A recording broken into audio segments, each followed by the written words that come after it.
ప్రియా న్యూస్కు స్వాగతం. ఈనాటి ముఖ్యాంశాలు.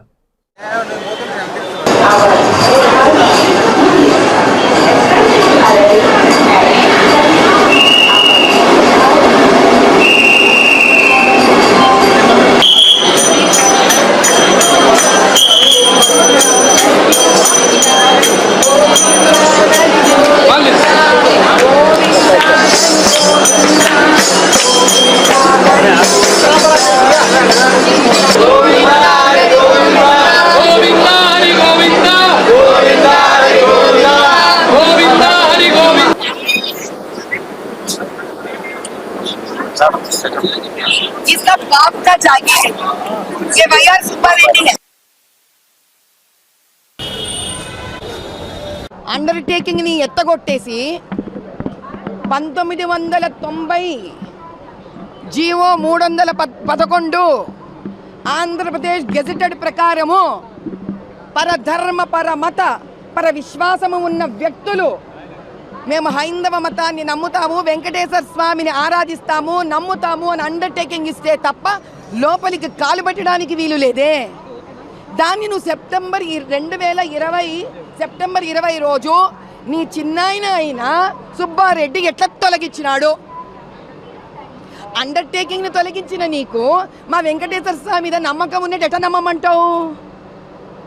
ఈ అండర్టేకింగ్ ఈరోజు నువ్వు సంతకం పెడతావా?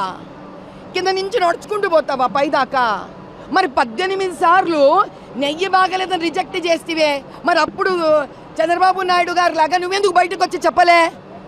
18 సార్లు రిజెక్ట్ అయింది, ఈ రిజెక్ట్ అయిన దాంట్లో ఇవి ఉన్నాయి కాబట్టి వెంకటేశ్వర స్వామిని ఇప్పుడు మనం పవిత్రం చేయాలి, హోమాలు చేయాలని ఆ దినం నువ్వెందుకు బయటికి రాలే? ఆ దినం నువ్వెందుకు మెట్లెక్కిపోలే? ఆ దినం చెప్పింటే మా బోటి వాళ్ళం ఆ రోజు ప్రాయశ్చిత్తం చేసుకునేవాళ్ళం కదా. ఎందుకు చేయలే? నువ్వు డ్రామా నడుస్తుందా? ఓట్లు కావాలా నీకు?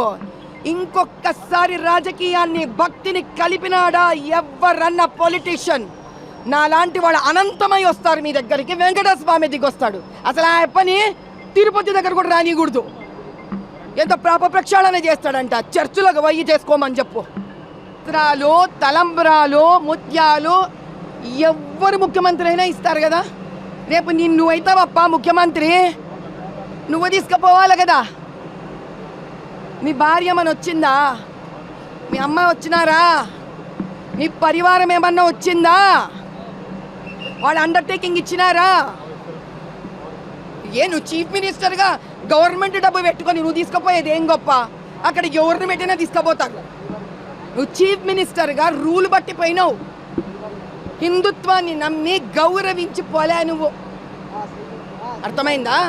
చీఫ్ మినిస్టర్గా నేను చేసిన అంటావేంటి? పక్కన పెట్టండి.